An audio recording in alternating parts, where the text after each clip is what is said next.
नमस्कार दोस्तों, मैं हूं आपकी अपनी प्राची अधिकारी। आज जो मैं मामला लेकर आई हूं ये बिहार के पूर्णिया ज़िले से है। यहां पर एक लव जिहाद का मामला आया है। बिहार के पूर्णिया ज़िले से लव जिहाद का एक मामला सामने आ रहा है। इस घटना के बाद पूरे इलाके में हड़कंप मच गया है। रिपोर्ट के मुताबिक पीड़िता कस्बा कॉलेज की छात्रा है और 2 नवंबर को सहेली के साथ कॉलेज गई थी। वहां से लौटते वक्त वह अचानक से गायब हो गई। बाद में पता चला कि मोहम्मद शकील और मोहम्मद अफसर आलम ने उसका अपहरण कर लिया है। इस मामले में पीड़िता के पिता महेंद्र यादव ने थाने में शिकायत दर्ज कराई थी, लेकिन अभी तक उस लड़की का कुछ भी पता नहीं चल पाया। न्याय मिलने में देरी होते देख युवती के पिता ने जिला के पुलिस अधीक्षक से शुक्रवार को मिलकर मदद की गुहार की। उन्होंने एसपी को आवेदन दिया और एसपी को आवेदन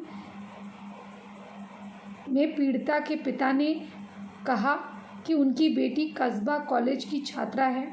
मंगलवार 2 नवंबर 2021 को वह अपनी सहेली के साथ कॉलेज गई, लेकिन लौटते वक्त वह संदिग्ध हालतों में गेरुआ चौक से गायब हो गई।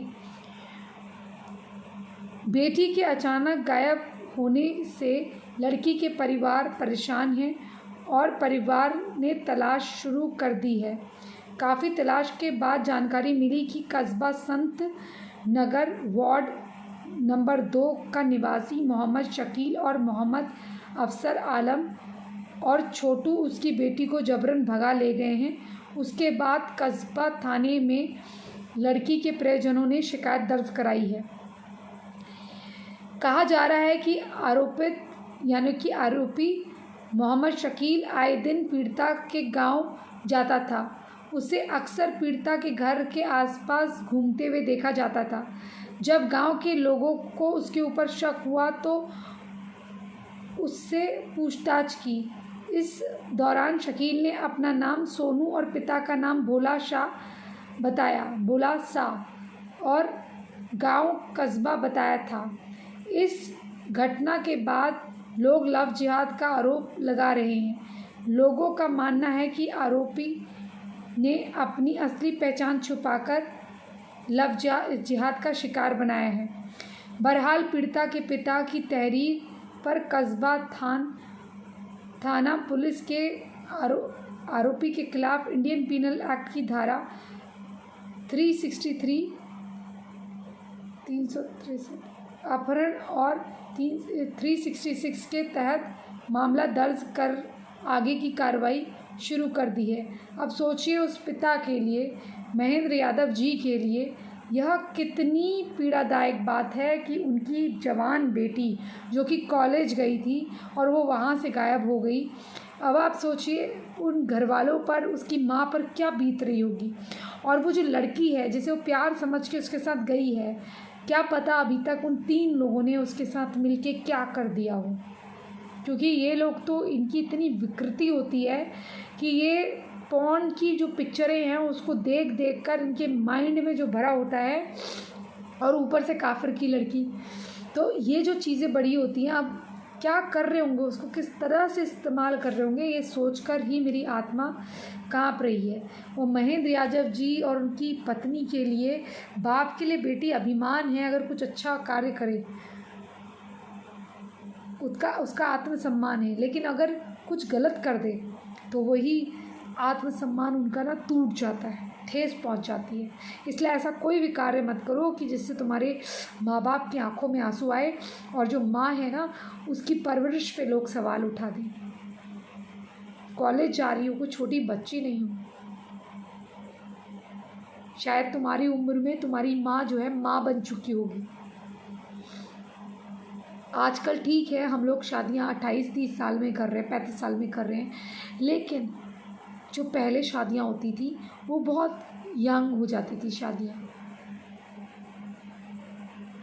जिस एज में हम कहते हैं कि अब मैं करूँगी शादी, अब मैं कर सकती हूँ शादी। आज जब लड़कियाँ ऐसे बोलती हैं कि नहीं यार अब तो हम 30s में कर रहे हैं शादी, ऐसे बोलती है, क्या करना है, बच्चे तो अब करनी ही है, कर लेंगे, हो जाएंगे, ऐसे लड़कियाँ बोलती हैं। लेकिन ये सोचो, वो जो आज की शादी की उम्र है ना, उस टाइम पे उनका ऑलरेडी 2-4 बच्चे होते होंगे छोटे छोटे, बहुत बड़े तो नहीं, छोटे छोटे, हाँ 6-7 साल के, 8 साल के बच्चे होते होंगे उनके, 5-6 साल के। और तुम कॉलेज जा रही हो, करियर सब कुछ हो सकता है, तुम्हारे आगे एक भविष्य है। तुम लाखों की लड़की बन सकती हो, महीने में पैसा कमाने वाली, करोड़ों रुपया कमा सकती हो, अपने माँ बाप का नाम कर सकती हो, जो ज़िंदगी उन्होंने नहीं देखी है वो उनको दे सकती हो। लेकिन तुम क्या दे रही हो? अगर वो तुम्हारे घर के आगे, ये मत समझना कि हमारे आगे ऐसी चीज़ें नहीं हुई होंगी, हम चाहते तो हम भी पैसों में बिक जाते, पैसों में हो जाते, लेकिन हमने अपने काम का पैसा लिया, काम का पैसा, नॉन कॉम्प्रोमाइजिंग वर्क का पैसा, वो ठीक है, वो पैसा चाहिए मुझे। वो बोलेगा एक्टिंग मत करो, गंदी करो, कोई बात नहीं, मैं एक्टिंग गंदी कर लूँगी, मुझे कोई एक्टिंग नहीं करनी। अगर वो अच्छा पैसा दे रहा है, मैं कैमरे पे लीड में हूँ और उस वक्त मुझे काम चाहिए और सीधा साधा काम है, कॉम्प्रोमाइज़ नहीं है, कुछ नहीं है, तो भाई कोई बात नहीं, वहाँ पर इतना सेक्रीफाइस चल जाएगा कि कोई बात नहीं। और पिक्चरों में तो लीड कर ही लिया ना, कोई बात नहीं, इसका पैसों के लिए कर लिया काम, लेकिन गलत काम नहीं करा है। वैसे ही तुम्हारे आगे पढ़ाई लिखाई से अच्छा भविष्य आ सकता है, अच्छा काम कर सकती हो, अच्छा पहन सकती हो, अच्छा खा सकती हो। तुम क्यों ऐसे, कोई भोला राजू कह देगा क्या उसका आइडेंटिटी कार्ड चेक करा? नहीं। क्या इतनी सी बात में उसके साथ भागने लायक माहौल हो गया? क्या तुम चीख चिल्ला नहीं सकती थी? अगर हो सकता है परिस्थिति ऐसी ना बनी हो, लड़की को भी ब्लेम नहीं देना चाहिए यहाँ पर, क्योंकि इससे पहले जो हुआ है, क्या पता लड़की ने उस पर ट्रस्ट कर लिया हो, क्योंकि वो भोला और राजू अपना जो भी नाम बता रहा है, भोला सा अपने पापा का नाम बता रहा है, ये तो लव जिहाद का ही मामला है ना। इस तरह की घटनाएं होते रहेंगी अगर आप इनका संज्ञान समय पर ना लेकर।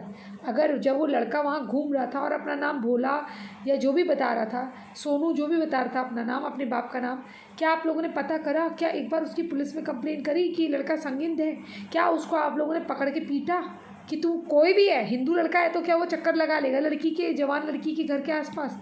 कोई हिंदू लड़का है तो मैं क्या करूँ, उसको अपने घर के आसपास खड़े होने का मौका दे दूँ? वो मेरी इज्जत से खेल सकता है क्योंकि वो हिंदू है? नहीं। जब हम हिंदू लड़के को ऐसा इजाज़त नहीं देते हैं तो हम मुस्लिम को कैसे देंगे? और क्योंकि बस उसका नाम हिंदू है तो वो वहाँ चक्कर लगाएगा? अगर कोई अच्छा हिंदू लड़का है तो घर में रिश्ता लेकर आएगा ना, मर्द बनेगा, ये हिजड़ों की तरह लड़की को ऐसे ताड़ेगा? तो जो भी है, थोड़ा जब आप रिश्ता बनाते हैं तो सूझबूझ से काम लीजिए और अपने दिल के साथ दिमाग का भी उस समय इस्तेमाल करिए कि क्या आगे का भविष्य सही होगा या नहीं, क्या मैं कुछ जल्दबाजी तो नहीं कर रही हूँ, क्या इसके फेस में सुन्नत तो नहीं दिखाई दे रही है, चौड़ा अजीब सा फेस तो नहीं दिखाई दे रहा है। ये सब देखिए, उसके बाद किसी रिश्ते में आगे बढ़िए। पहले व्यक्ति से कहिए अपनी पढ़ाई करनी है और अपना करियर बनाना है, 5 साल जॉब करनी है, क्योंकि जो लड़की फाइनेंशियली इंडिपेंडेंट नहीं होती वो लड़की किसी काम की नहीं होती। आज जब मैं इतना बोलती हूँ तो मुझे पता है मैं ठीक हूँ, अब बाकी आप लोग हैं ही मेरी मदद करने के लिए अगर कोई ऐसी मुसीबत आई तो। और आपको खुद से करना चाहिए, मुझे नहीं बोलना चाहिए। तो आप सोचिए इस स्तर पे मैं हूँ, लेकिन ये लड़की अभी कॉलेज जा रही है, कुछ इसकी पढ़ाई प्रॉपर नहीं हुई है, हर 6 साल में करिकुलम बदलता है। अगर मैंने MBA करा है, मैं अगर पढ़ाई लिखाई के टच में नहीं रहूँगी तो लोग पूछेंगे कि अब तो ये MBA में है, ये वाली थियोरी है ही नहीं, तब मैं क्या करूँगी? तो मैं तो मार्केट से बाहर ही हो जाऊँगी। इसलिए आपको मार्केट पे स्टडी करना होता है, सोच उसे समझना होता है चीज़ों को। अगर आप ऐसा नहीं कर पाते हैं तो फिर आप कुछ नहीं कर पाते हैं। तो ये लड़की ने तो अपनी पढ़ाई लिखाई सब बेकार कर दी। अब ये वहाँ बुर्का पहन के घूमेगी या ये 4 लोग उसके साथ सब दुष्कर्म करके इसको छोड़कर फेंक कर चले जाएंगे, कहीं या कहीं मार देंगे। लेकिन पिता के लिए कितनी मुसीबत की बात है। आप क्या सोचते हैं इस वीडियो के बारे में? ज़रूर लिख के भेजिएगा। आपके सुझाव और संदेशों का इंतज़ार रहता है बेसब्री से। और मैं प्रत्येक संदेश पढ़ती हूँ, 1 घंटा निकालती हूँ। 2 दिन में अगर 1 घंटा निकलता है तो 2 दिन में निकालती हूँ। आप सोचते होंगे ना, कई बार लोग ये टिप्पणी भी करेंगे कि हर संदेश का जवाब कैसे देती है। मैं पर्सनली देती हूँ, मुझे पसंद है। और 2 दिन में अगर जैसे टाइम मिलता है तो मैं क्या करती हूँ, 1 घंटा अपने माइंडसेट को कि आपका देखना है वो पूरा चेक करती हूँ। 100 कमेंट भी होते हैं तो फटाफट चेक करती हूँ, एक टाइम देखते रहती हूँ, 1 घंटा निकाल के सबको एटलीस्ट भगवान का नाम लेके तो प्यार भेज ही देती हूँ मैं अपना। तो अगर आप क्या सोचते हैं ज़रूर लिख के भेजिए। और ये मत सोचिए कि आपका संदेश व्यर्थ जाएगा। मैं देखती हूँ, सुझाव भी देखती हूँ। और प्लीज़ जो भी बात कहते हैं, अगर बात पसंद नहीं आ रही हो तो उसे भी सम्मानपूर्वक कहेंगे तो मैं उसको भी, क्रिटिक को भी एक्सेप्ट करूँगी। और अगर आपने चैनल सब्सक्राइब नहीं किया तो चैनल सब्सक्राइब करिए और प्लीज़ आगे तक ये संदेश पहुंचा दीजिए। और कोई सहयोग करना चाहता है तो डिस्क्रिप्शन में। धन्यवाद। जय जय हिंद, जय जय भारत, वंदे मातरम, जय श्री राम।